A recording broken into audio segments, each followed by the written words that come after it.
Bienvenidos todos. El tema de hoy en la cátedra Lenguajes Electrónicos, características del microcontrolador incorporado en la placa Arduino Uno ATmega 328P. Si bien existen distintos tipos de placa Arduino, cada una con sus características específicas, conviene conocer cada una de ellas para poder saber cuál es el tipo adecuado que vamos a elegir para nuestros proyectos. No obstante, existe un modelo de placa que puede considerarse estándar y que es en general la que se utiliza como base para los estudios. Cuando agarramos algún libro, generalmente se refieren a esta placa, que es la placa Arduino Uno, y puede considerarse un tipo de hardware que es estándar y que verdaderamente se consigue en todos lados. Más común que las otras placas, porque fue una de las primeras que apareció en el mercado, y también porque han aparecido mucha cantidad de clones, lo que la hace fácil de adquirir. En esta imagen vemos los diferentes tipos o modelos de placa Arduino Uno que podemos encontrar en el mercado. La primera, que se encuentra a la derecha, es en formato DIP, el cual se refiere a que el circuito integrado se encuentra en ese tipo de formato, traducido como Dual Inline Package DIP, y tienen diferencia con la otra, con la de montaje SMD, montaje de superficie, que el circuito integrado o el microcontrolador viene en un zócalo y, por ejemplo, podemos reemplazarlo en caso de daño. La placa de la izquierda, la de montaje superficial, es prácticamente igual a la otra. Sin embargo, por ejemplo, hay mucha cantidad de clones que se consiguen a un precio menor, así que es muy común encontrarla en el mercado. La diferencia entre ambas es mínima y podríamos pensar que, por ejemplo, si cometemos algún error con la placa y, por ejemplo, le mandamos voltaje por alguna salida cuando no tenía que entrar voltaje y estropeamos el circuito integrado, el microcontrolador propiamente dicho, una de las ventajas del formato DIP es que podríamos sacarlo y enchufar un nuevo microcontrolador. Y cabe aclarar que después vamos a hacer una revisión de eso, porque internamente lleva un código al microcontrolador, que es el bootloader, que si no está cargado no va a funcionar. O sea que no es tan fácil tanto como sacarlo y reemplazarlo. A veces pensamos que es mejor elegir este modelo porque sería fácil su reposición, pero también se complica a la hora de cargar ese pequeño programa interno, el bootloader, porque si no, en la placa Arduino no va a funcionar. El modelo de microcontrolador ATmega 328P es de la marca Admel.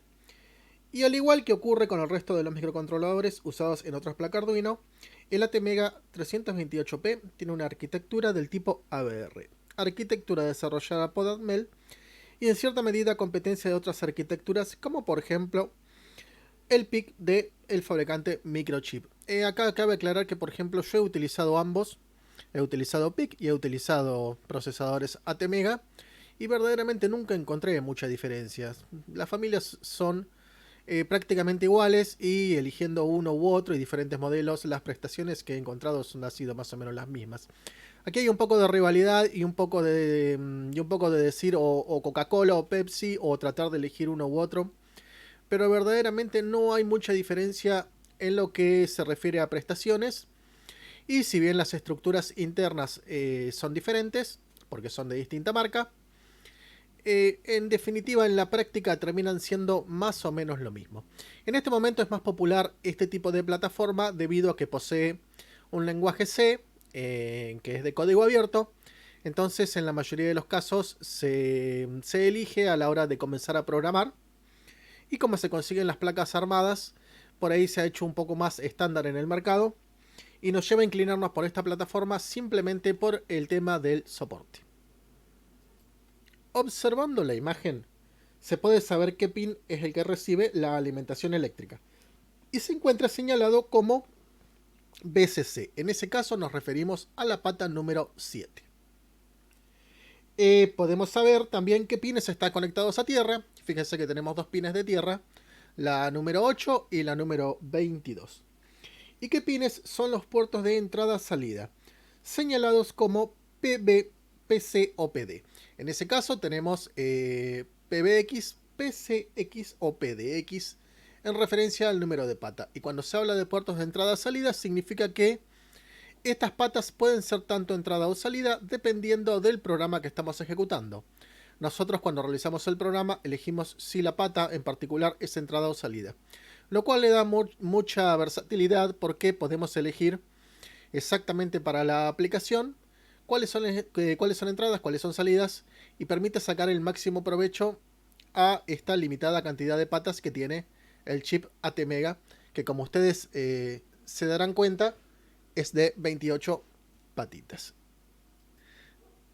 También existen otros pines como ABCC, donde se recibe la alimentación suplementaria para el convertidor analógico digital interno del chip, o el AREF, donde se recibe la referencia analógica para dicho convertidor. Más adelante, cuando hagamos una repasada por convertidores analógicos digitales, vamos a ver cuál es la función de estos. Mientras tanto, nos quedamos con esta distribución de pines y podemos identificar alimentaciones, puertos de entrada-salida, las referencias del convertidor analógico digital, etc. Una cosa que hay que saber es que los microcontroladores son los tipos y cantidades de memorias que alojan en su interior. En el caso del ATmega 328P tenemos memoria flash, que es una memoria persistente donde se almacena permanentemente el programa que ejecuta el microcontrolador, hasta una nueva reescritura si se da el caso. En el caso del ATmega 328 tiene una capacidad de 32 kilobytes. En los microcontroladores que vienen incluidos en las placas Arduino no podemos usar toda la capacidad de la memoria flash porque existen 512 bytes del llamado bootloader ocupados ya por un código preprogramado de fábrica, que vendría a ser la traducción como gestor de arranque, el cual nos permite usar la placa Arduino de una forma sencilla y cómoda sin tener que conocer la electrónica interna avanzada del microcontrolador. Este programa, el bootloader, es el que comunica a la hora de programar el microcontrolador con la computadora. Obviamente, si no está presente, el microcontrolador no va a funcionar y no va a ser reconocido. El segundo caso es la memoria SRAM o RAM volátil, donde se alojan los datos que en ese instante el programa necesita crear o manipular para su correcto funcionamiento. Ahí podemos decir que es la memoria RAM donde se almacenan las variables que estamos utilizando en ese preciso momento en un programa, y las variables se pueden manipular, se pueden cambiar los valores, etc.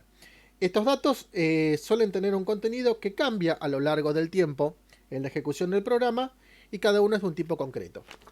Es decir, es un dato que puede contener un valor numérico entero, otro numérico decimal, otro del tipo de carácter y también cadenas de texto o caracteres especiales. Independientemente del tipo de dato, su valor será eliminado cuando se deje de alimentar eléctricamente el microcontrolador. En el caso del ATmega 328P, esta memoria tiene una capacidad de 2 kilobytes. Y esa es la cantidad de memoria RAM que tenemos a la hora de utilizar variables en un programa. Por último, tenemos la memoria EPROM, que es una memoria persistente donde se almacenan datos que se desea que permanezcan grabados una vez apagado el microcontrolador, para poderlos usar posteriormente en los siguientes reinicios.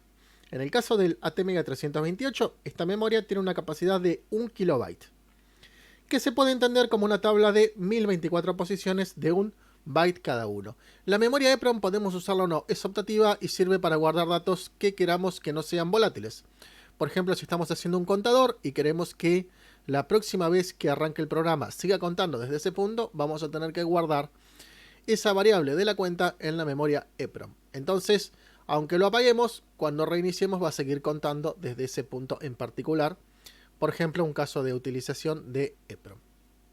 Y cuando decimos memorias internas, aquí les aclaro que anteriormente en otra entrega habíamos dicho que un microcontrolador es una computadora completa. En este caso, si vemos la estructura interna del microcontrolador ATmega 328, les he indicado en rojo dónde se encuentran dichas memorias. Todo esto es lo que tiene adentro un microcontrolador y es lo necesario para formar una computadora completa. Aquí aclaremos. Por ejemplo, cuando vemos un motherboard de computadora, vemos toda una electrónica que es la que le da el soporte al microprocesador. En el caso de la imagen falta insertar la memoria. Todo esto y el microprocesador y la memoria hace falta para formar una computadora completa. Bueno, todo eso que ustedes ven ahí está adentro de un microcontrolador. Un microcontrolador es una computadora a escala reducida que se encuentra, digamos, compactado dentro de un único chip de montaje.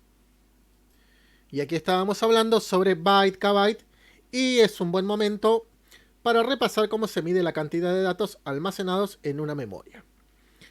Y digamos que el sistema mínimo de medición es de un bit, que puede contener 1 o 0. Un byte, que es un grupo de 8 bits. Un kilobyte, que se escribe como KB, que es un grupo de 1024 bytes. Un megabyte, que es un grupo de 1024 kilobytes. Y un gigabyte, que es un grupo de 1024 megabytes. Observar que los múltiplos kilo, mega y giga hacen referencia a agrupaciones de 1024. 2 a la 10 elementos. Eso es porque estamos siempre trabajando en el sistema binario. Así que en vez de hablar de 1000, hablamos de 1024. En vez de lo que suele ocurrir con el resto de unidades de medida del mundo físico, donde son agrupaciones de 1000 elementos. Esta discrepancia se debe a la naturaleza intrínseca binaria de los componentes electrónicos. Siempre cuando hablamos de numeración binaria, estamos hablando de este tipo de unidades de medida, que estábamos haciendo referencia, pero que no la habíamos aclarado en los videos anteriores. En el próximo video vamos a seguir con el estudio del hardware que compone la placa Arduino para terminar de comprender correctamente su funcionamiento.